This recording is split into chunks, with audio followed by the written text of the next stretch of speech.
what are various applications. So I would like to open this forum now for the questions.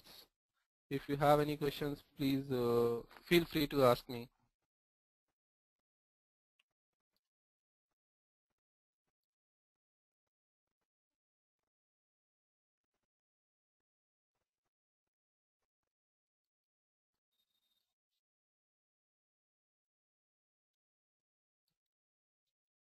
Okay.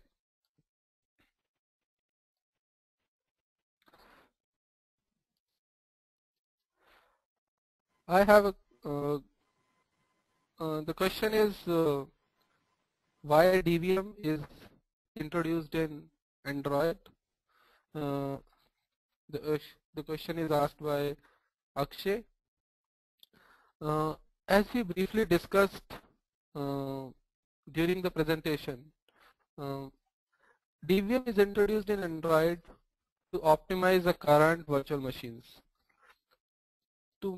As part of security sandbox of Android, every application is running in its own process and that has got its own DVM. So one of the basic requirements for DVM is to have minimum memory footprint. So that is the reason that the optimizations which are done in DVM and it is introduced in Android.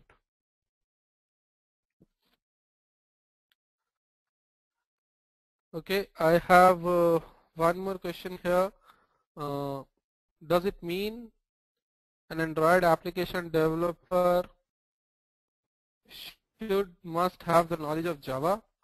This question is asked by Rajshekhar. Yes, majority of Android application development happens in Java. So understanding Java for Android development.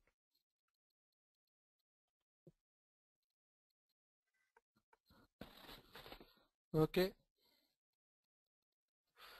We have one more question where it says Android development is related to mobile development application, but don't you think this is in boom now but won't be there in a long-term basis? The question is asked by Pratod. Honestly, I don't think so because this is not only related to mobile development application. If you see now Android, it is coming everywhere. It is already there in mobiles, it is already there in tablets, it is already there in TVs. And recently Samsung has launched a washing machine which runs on Android. So this Android is more about an ecosystem which is existing without much cost and the development is too easy. Being supported by Google and Open Handset Alliance, this definitely makes it a very, very optimistic bet that this is going to go too long.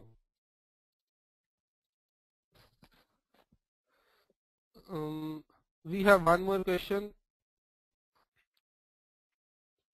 Can an application be made back version compatible? The question is asked by Lokesh Patija. Yes, we can make an application backward compatible. When we develop an application, we actually specify which API version we are going to use. But if you happen to use the APIs which were not available in previous version, then your application will not be backward compatible. So you really have to see which APIs you are using, till which version you want to be backward compatible, and the same way you can follow it on.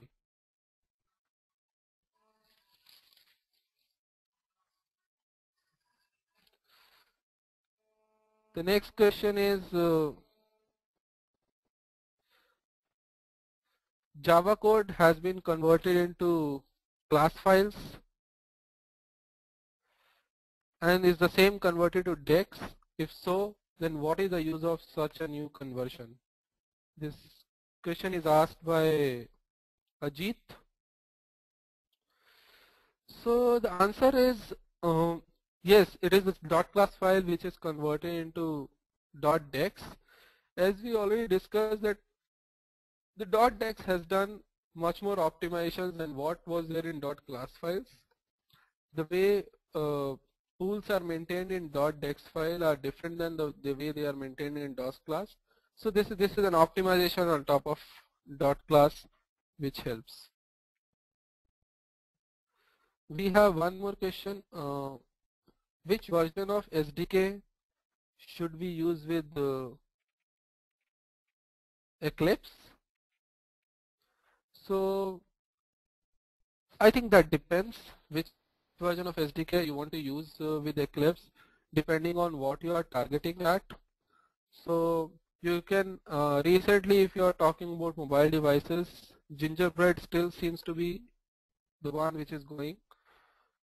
But if you want to develop only for tablets, Honeycomb may be your choice. And we also have now ice cream sandwich in place. So it depends what kind of devices you are targeting to and which SDK you would like to choose accordingly.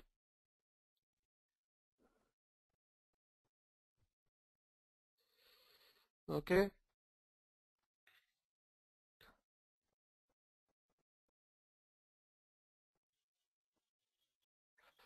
We have a question. Does Android and Symbian use same system architecture?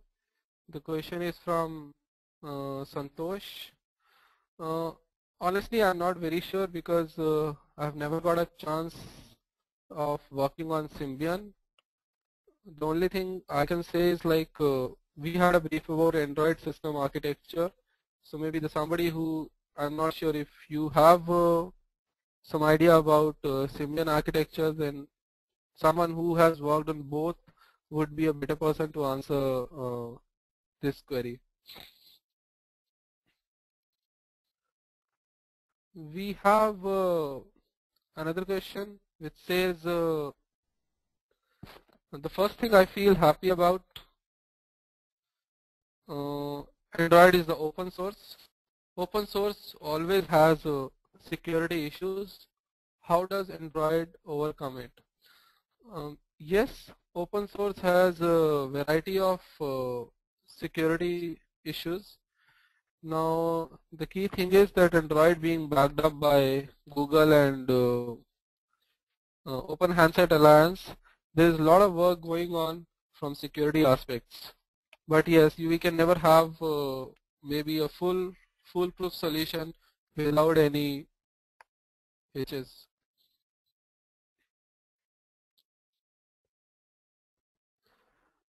We have a question. I recently learned about rooting the Android phone. Does it risk the security of application and data? And what actually it does in system? This question is asked by Atul Yadav. See, the rooting the Android phone essentially gives you the root access to the device. So as we know that Android is Linux based, so you essentially happen to have root access on the device, but does it risk the security of application and data? Not directly, but most of vendors consider it to be violation of warranty in case you happen to root the device.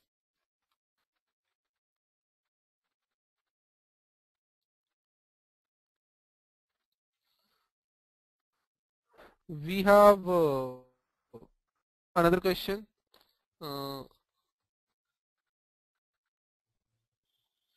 Is it possible to run same Android application on WinCE? Okay, the question is asked by Vipul Patel. If you want to run it directly, maybe not. You cannot run an Android application directly on WinCE, but there is a lot of development happening on cross-platform, which helps you port your applications quite quickly. So there is a lot of information available on internet where you can develop an application for one platform, and then the same application can be ported quite easily for other platforms.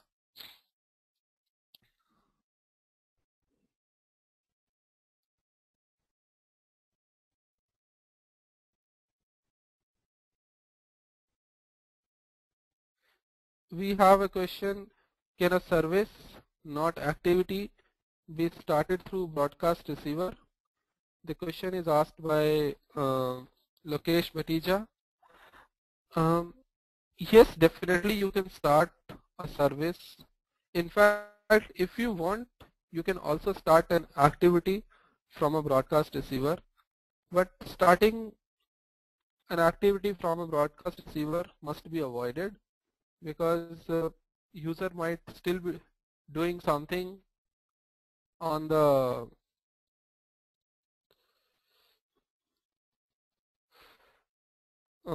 device, and broadcast receivers receives an intent. If you happen to start an activity, you may actually disturb the user. But if you want to start a background service without a UI, then you can definitely do it.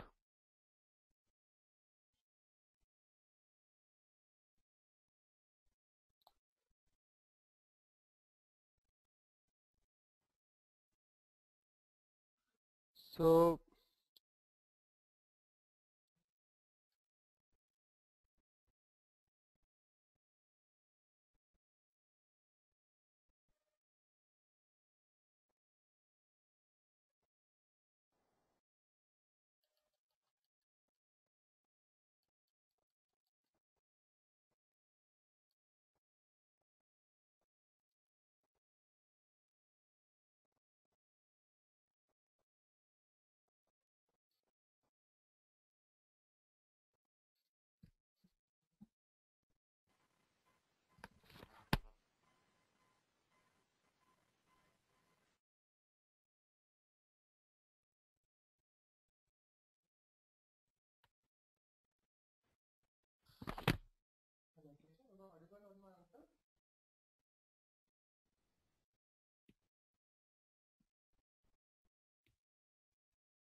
okay, we have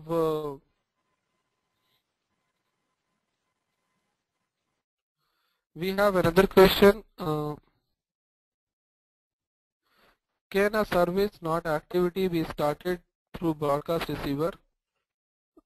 Yes, I answered yes. If yes, how can I bypass the existing broadcast receiver of the phone if I'm building a call blocking application? See, call blocking application is something which many people have been trying to do. The idea is call is such an application which generally no one would like to block, but in some cases, yes, some application development is going on where people try to block a call. So in my opinion, it would not be so straightforward that um, since you cannot block the other broadcast receiver, you might have to look at being first at receiving the intent and doing the traffic. But I'm not sure whether that would be advisable or not.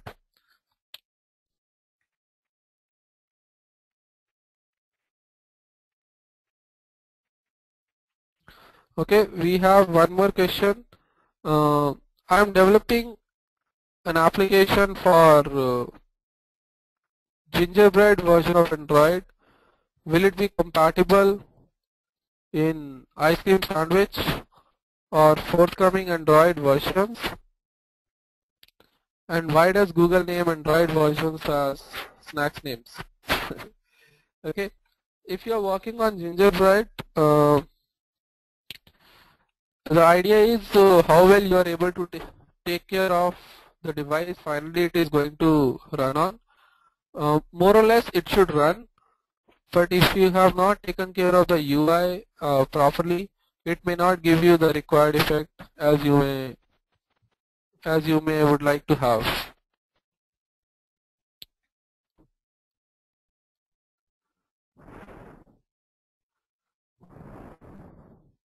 If you have any more questions, please feel free to ask me.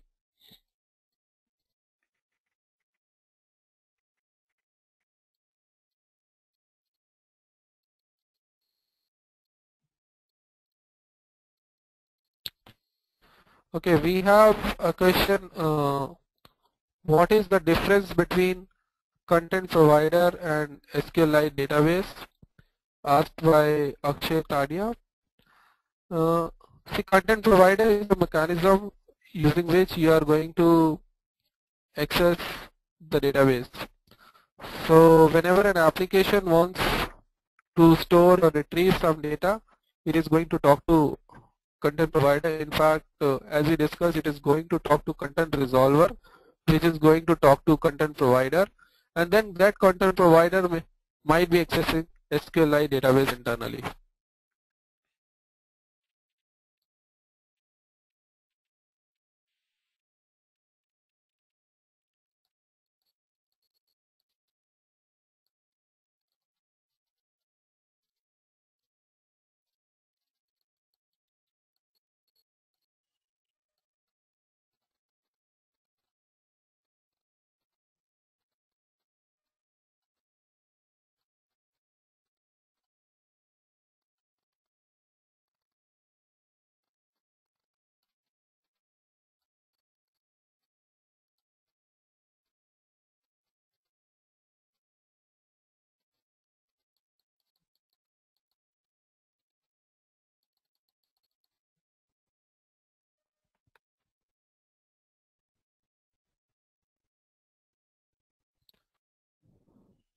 Okay, we have another question. Why Android OS is virtual machine? The question is asked by Rajita Anish. See, when the key thing here is the Java has an advantage of being platform independent, and here the straightaway choice could have been JVM. The only difference which Android has brought in to optimize that to convert into a DVM. So that's the only difference which Android has brought in here.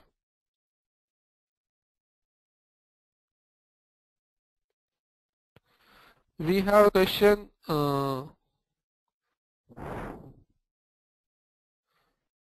Is any platform can be used to develop application for different types of platform like Android and Xcode?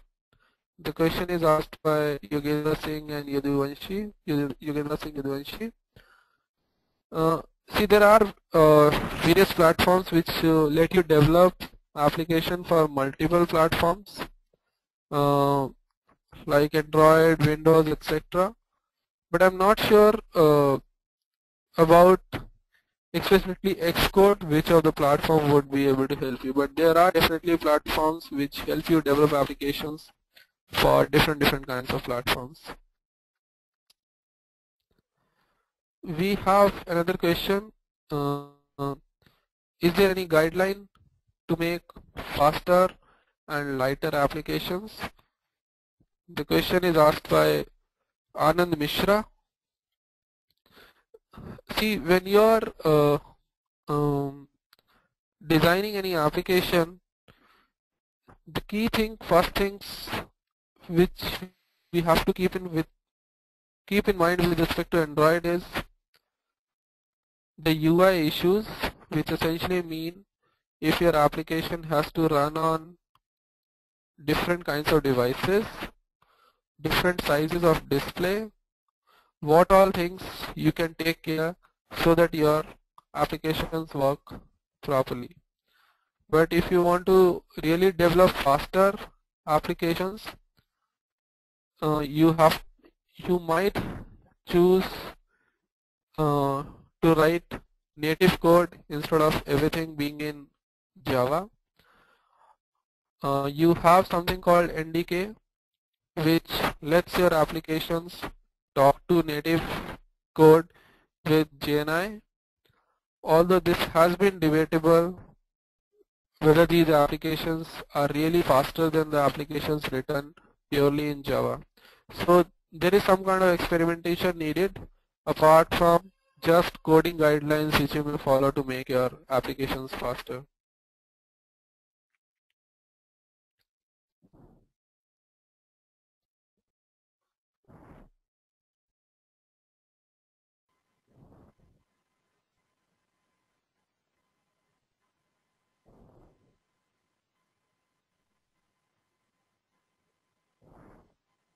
Okay, we have another question. Uh, what type of applications monetize well in Android market? The question is asked by Nikhil Bansode. See, if you see right now in the Android market, there are already millions of applications existing, and Android is doing best to segregate them as cleanly as possible. But being so many applications in the market, you really need to look at what different you are trying to do and what is the way you can bring it to the awareness of the masses. Social networking ways, keeping your applications catchy and crisp, which help to get the first attention, and most important, if the product is good, it's gonna sell. So you got to see how big the problem is which you're trying to solve, or how good the proposal is which you're trying to bring in. So there would not be any definite answer like what type of application monetize really well.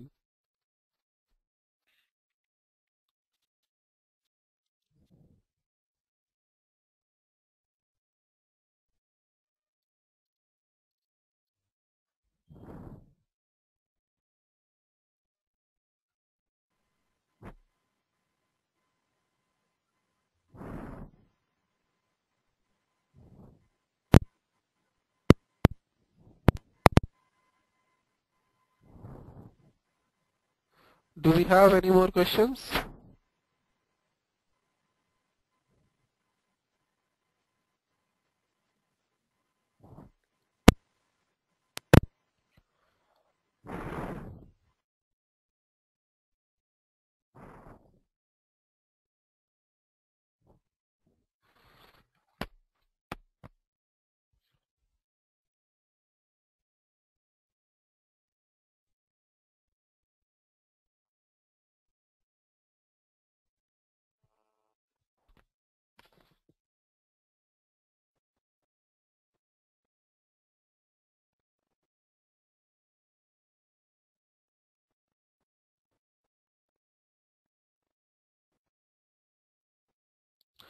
Okay, thank you everyone for your presence. If you have any more questions, maybe you can get in touch with the provided email ID, and I would be happy to give you the answers what I can. Thanks TechGeek once again for arranging such a wonderful audience. Thank you very much.